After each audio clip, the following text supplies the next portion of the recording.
Seja bem-vindo ao Viva Rituale Podcast, o podcast do Rituale, o maior spa médico do Brasil. Aqui, saúde não é a ausência de doença, e sim um equilíbrio entre corpo, mente e espiritualidade. E hoje, para o nosso episódio, eu vou te convidar a refletir sobre algo profundo: o que é desejo? Desejo é aquilo que nos move, é aquilo que nos aprisiona ou é aquilo que de alguma maneira nos traz a essência? E para essa conversa, quero convidar aqui o Clécio Branco, que é o nosso coordenador da área comportamental. O Clécio, ele é filósofo, psicólogo e é o responsável aqui do Rituale por tudo que se fala de comportamento humano. E assim, já vou começar com uma pergunta para te chamar a atenção, Clécio. O que é desejo? Desejo é um tema antigo na filosofia. A psicanálise do século XX retomou, mas é um tema, a princípio, filosófico, né. Ele existe na natureza e no ser humano, mas ele precisava ser conceituado, porque nós, seres humanos, somos seres de linguagem, então a gente tem a mania de dar nome para as coisas. Às vezes esses nomes são apenas nomes no senso comum, mas às vezes são nomes complexos que se tornam conceitos ou categorias, né. Então o desejo em filosofia e em psicanálise é um conceito. Ah, no primeiro momento que a gente tem na nossa literatura dessa discussão, ele aparece associado ou como se fosse sinônimo de amor, de eros.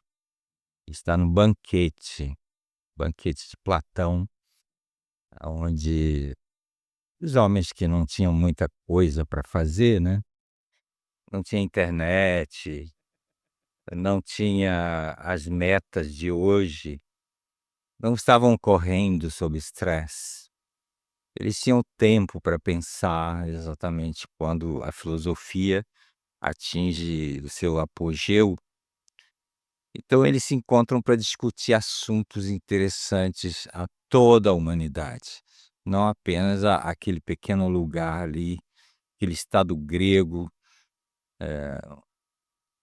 para resolver problemas dali, eles estão pensando em questões humanas em geral. Então no banquete, naquele livrinho pequeno que dá para você ler num dia só, talvez não entenda, mas dá para ler num dia, depois você retoma e lê, relê, conversa com alguém, lê comentadores, pode entrar na internet e assistir aulas, palestras, pode se inscrever num curso, só pelo banquete, que é um livro pequeno.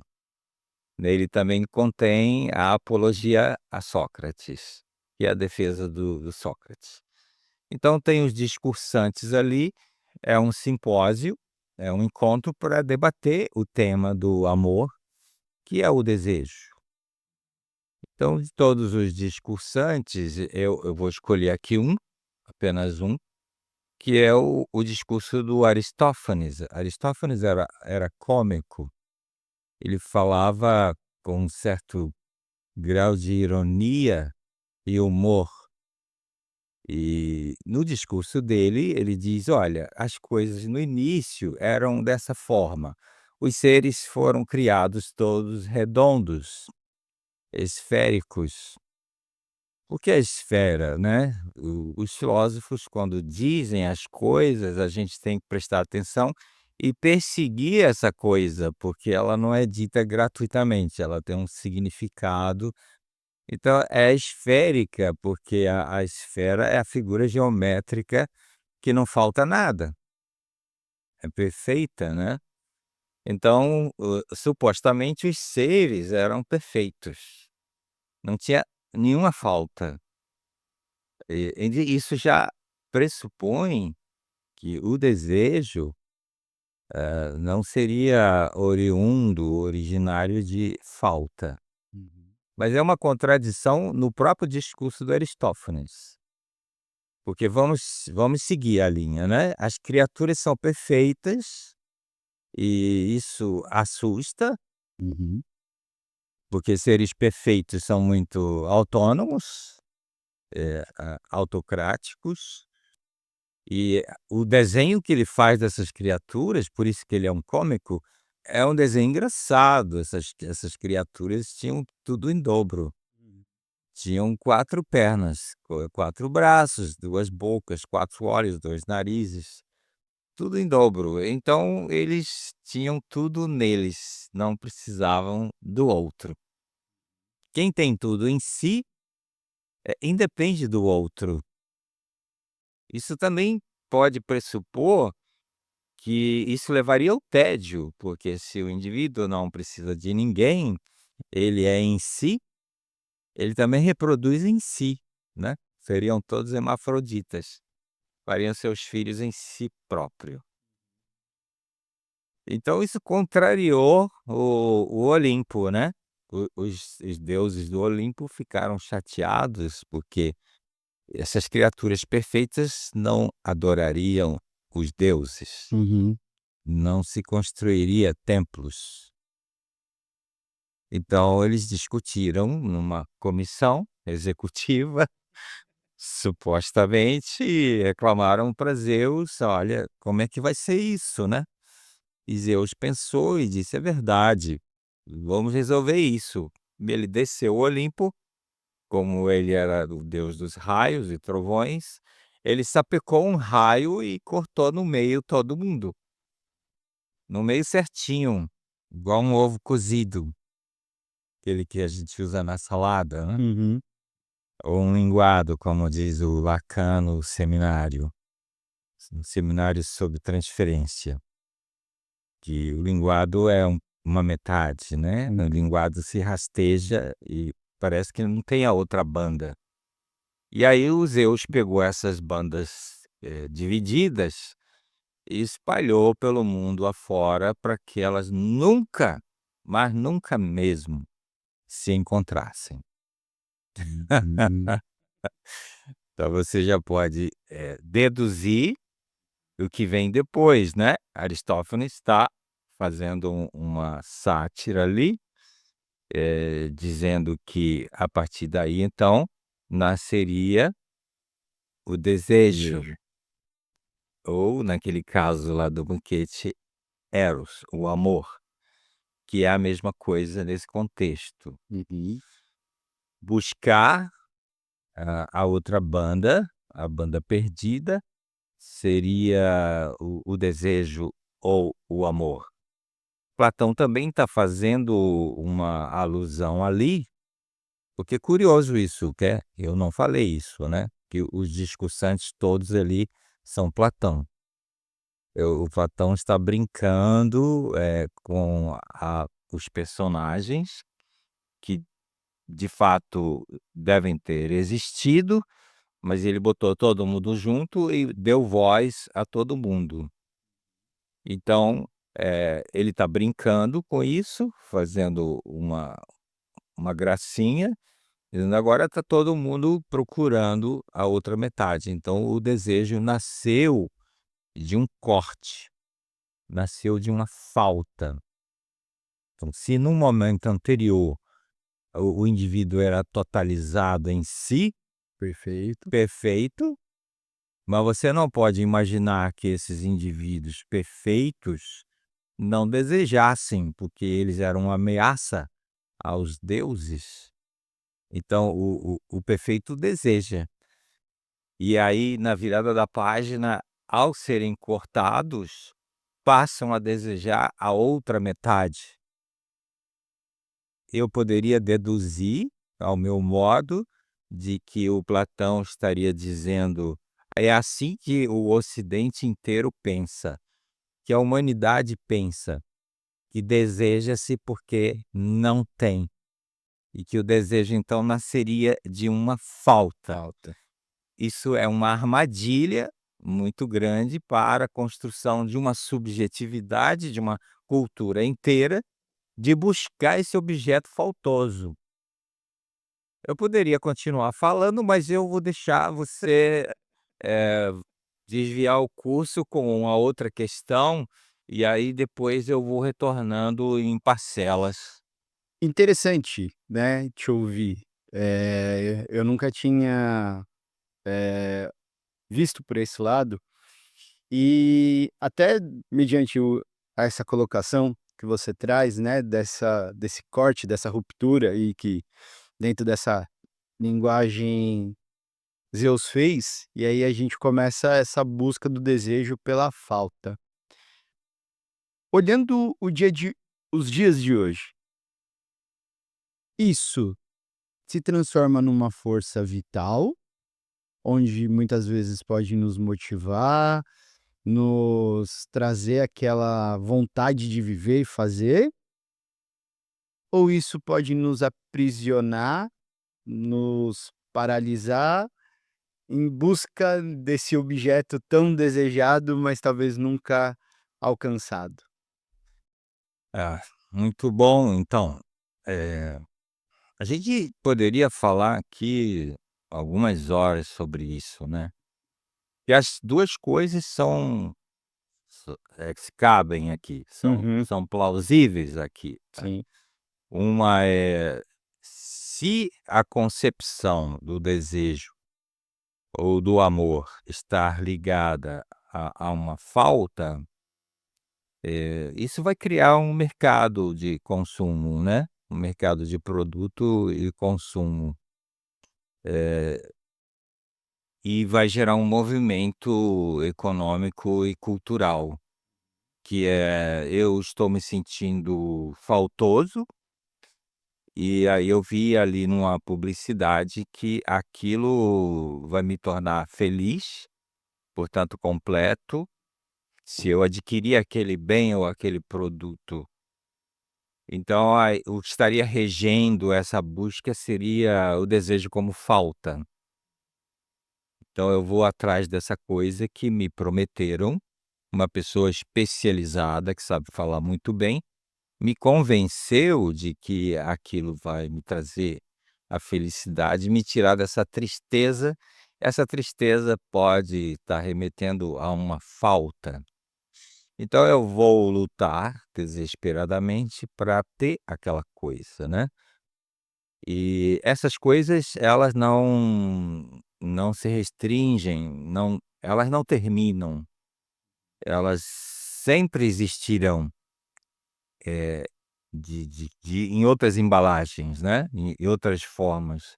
Então o indivíduo vai lutar desesperadamente para ter, e aparece então outro autor, já no século em nossos dias, né, não está mais vivo, mas podemos chamar de contemporâneo, que vai fazer uma releitura e vai dizer: "Então a vida humana é um desastre". Ele vai viver numa angústia desesperada para ter, porque ele supõe que ele está infeliz, porque não tem. Então ele vai em busca de ter, se desespera. Como ontologicamente esse vazio, ele não tem um objeto para preencher, porque o desejo não nasceria de uma falta, mas você parece que usou uma palavra aí, se não usou, eu ouvi do eco aqui, que seria essencial, né, que o desejo seria uma essência humana, não só humana, mas da natureza também, eh, e que é da natureza desejar, portanto não seria porque falta, mas Uhum. aquilo que é essencial, eh, É porque não precisa ter algo fora que vai preencher. É a essência, é o que move, né. Eu estou aqui me lembrando de uma fonte d'água da descida da serra de Nova Friburgo. Quando eu desço, eu encho vasilhames naquela fonte.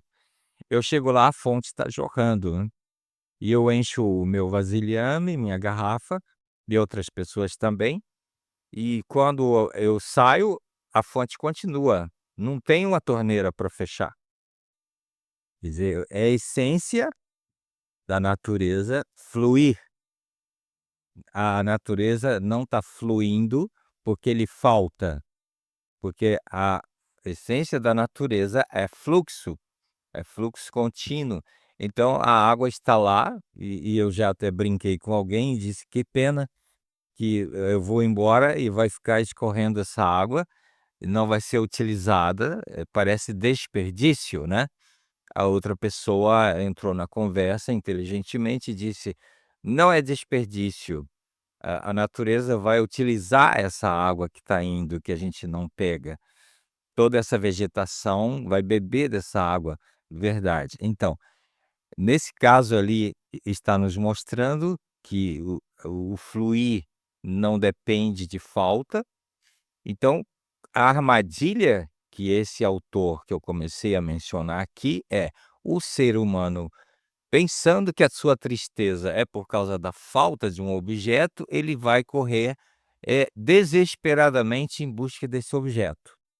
Ah, é me formar, eu tenho que me formar nisso. Então, imagina 5, 10 anos estudando para se formar em algo, e quanto desespero não tem, quanta angústia, quanto cansaço, estresse. E então esse autor diz: depois do indivíduo adquirir essa coisa pela qual ele lutou e teve angústia para ter, agora que ele tem, ele não precisa mais desejar essa coisa. Então ele entraria em tédio, porque já tem. Pegando esse gancho, se eu entendi, então, o ato de desejar é algo fluido na nossa vida, É. que é o que dá, vamos dizer assim, essa vitalidade. Mas quando a gente cai por armadilhas de desejar coisas, objetos, é aonde a gente muitas vezes acaba sendo aprisionado, e aí está relacionado com esse autor. Sim, eu, Schopenhauer.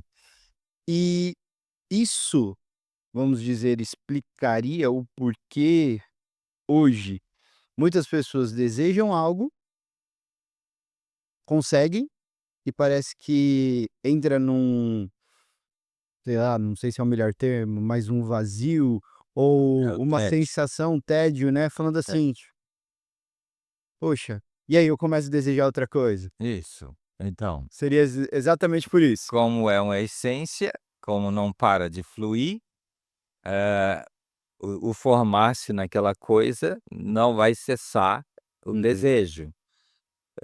O sujeito vai prosseguir numa especialização, no mestrado, doutorado, pós-doutorado, um segundo doutorado, e se ele ainda estiver vivo, ele vai estar almejando outra coisa. Ah, é um carro.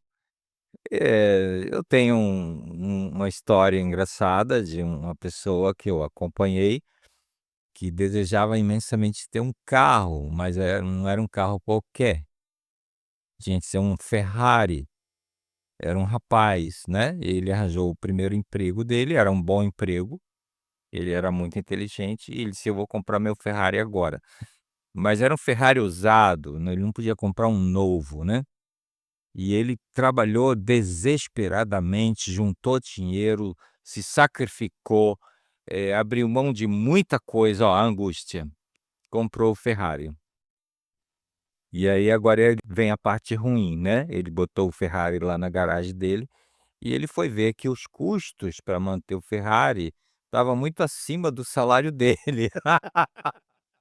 O seguro, IPVA, combustível, manutenção, ou seja, o Ferrari envelheceu na garagem e não saiu de lá, ele entrou em tédio. Ele queria se desfazer daquela coisa, como era usado, já estava com problema, não tinha comprador. ele ficou com esse problema. Então, da angústia ao tédio. Então, da angústia ao tédio, o indivíduo entrou nessa tal armadilha acreditando que ele deseja porque ele falta. E depois que ele adquire, ele não sossega porque não para de desejar porque tem. Então, não adianta buscar algo para a completude supostamente perdida, porque não se perdeu nada, aquilo é apenas um mito contado por um fanfarrão, um piadista, para rir. E, claro, existe outras interpretações que eu não vou dar aqui agora por falta de tempo, a gente pode depois desmembrar, mas essa ideia de que eu vou realmente resolver meu problema quando eu tiver aquilo, ela é ilusória, porque não tem, né, aí já pulando para psicanálise, sobretudo no Lacan, não tem objeto para o desejo. O objeto do desejo é obscuro, né, não existe nenhum objeto que complete esse ser. Nós não somos incompletos, nós somos assim. Isso me traz 2 perguntas. A primeira, então a gente não consegue viver uma vida sem desejar, É só quando eu morrer. só quando morrer. E a segunda, a partir do momento que a gente tem esse desejo, eh, teoricamente o que vai gerar essa completude é a partir do momento que a pessoa está em si. Então, a ideia da satisfação, né, de estar bem resolvido ao modo estoico, seria eu me resignar na minha natureza, em que eu não sou Deus, né, não sou pleno, Uhum, eu sou assim mesmo, eu sou movido por essa coisa que os filósofos chamaram de desejo, o filosofia, né, que tem o filo como um amante, um amigo, um apaixonado pela Sofia, ele não consegue Sofia nunca, por isso que ele é um amante de. Ele está sempre amando essa mulher que é a sabedoria, mas ele não se apropria, ele não é sábio. O filósofo não é sábio.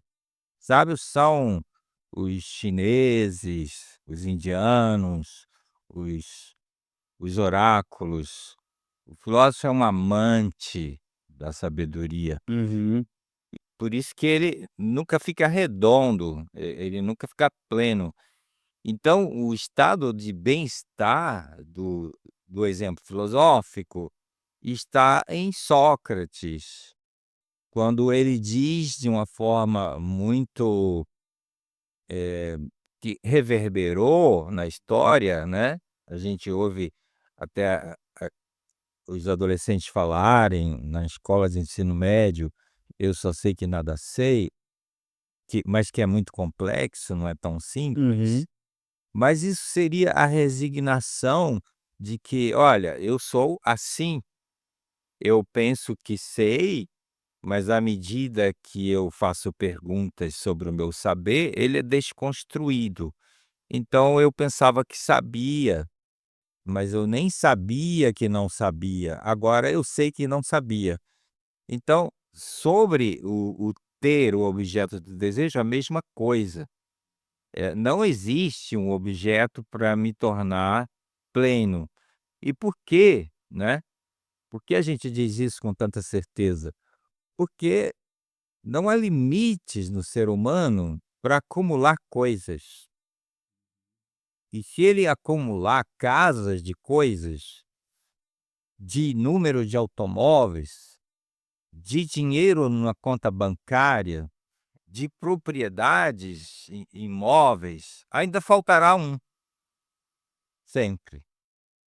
os homens mais ricos do planeta ainda querem aquele dólar que não tem, ou Uhum. aquele euro, ou aquele, seja lá qual for a moeda.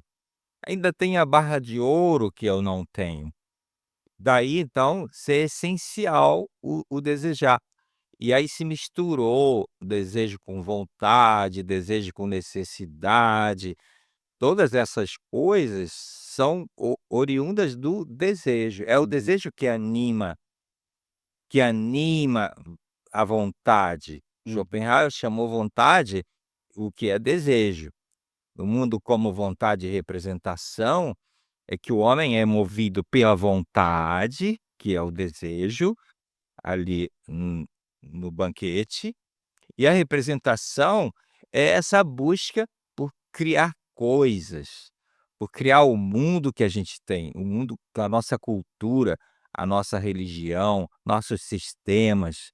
Essas são as representações movidas pela vontade. Uhum. Então, instinto, vontade, eh, todas as nossas expressões que nos empurram, impulsionam para, tem como pano de fundo desejo. Então, o próprio Sócrates no banquete, quando ele aparece finalmente lá no final do banquete, ele faz uma pergunta crucial. Depois que todo mundo falou, ele ouviu quieto e cutucaram ele, né: "Mas então, mestre, tu não vai falar nada, né?" Depois do encontro louco lá de Alcebiades, a Alcebiades querendo que o Sócrates falasse sobre o amor dele e tal, e o Sócrates pergunta: "Mas o amor ou o desejo, é de alguma coisa ou é de nada?" Eh, essa frase, essa pergunta socrática vai vai virar completamente o percurso do banquete. Que se formos responder, que nem é bom responder, porque ele vai fazer outra pergunta e vai complicar mais ainda, Uhum. a gente vai acabar descobrindo que é de nada, que não precisa ter nada para desejar ou amar. Pegando esse ponto, Clécio, eh, até por conta de ser um assunto riquíssimo, topa a gente fazer um segundo podcast falando sobre essa parte do desejo, sobre o nada? Podemos, vamos Podemos? retornar, vocês aí podem aguardar, a gente vai avançar o tema. Legal. Clécio, te agradeço muito, né, por você estar aqui, por você nos ensinar um pouco.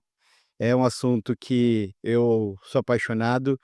Acredito que, né, e isso é uma crença minha, você com muito mais propriedade pode falar, mas a filosofia foi a origem de todo o conhecimento, principalmente quando a gente fala de saúde, a gente fala de psicologia e tudo mais. Então, assim, para a gente ir encerrando esse nosso episódio, o que que você pode deixar um pensamento ou uma para que as pessoas comecem a pensar um pouco mais sobre tudo isso que a gente falou hoje? Que frase você pode deixar para quem está nos assistindo sobre o desejo? Então, eu acho que quem falou melhor para a gente fechar aqui esse quadro foi o Spinoza, o Baruch de Spinoza no século XVII. Vou dizer ao meu modo, né, ele ele também usa o conceito de desejo. Para a natureza, ele cria o conceito de conatos, que é desejo. É a força que tem em todo organismo vivo de persistir, de estar no mundo, proliferar, crescer, multiplicar-se, como Nietzsche se apropriou, diz subir. A vida quer subir, a vida quer crescer, quer se expandir. Então, o Spinoza diz que o problema não é o desejo, né? O desejo é como não tem como eliminá-lo, ele seria a solução. O problema são os objetos. aonde o indivíduo coloca o seu desejo. É isso que é o problema. O indivíduo pode chamar de necessidade ou de vontade, por exemplo, de se realizar, com álcool. E aí ele estaria colocando o seu desejo, essa força que é tão rica, tão desmensurada, em algo tão pequeno, tão mensurado e que pode levar à destruição.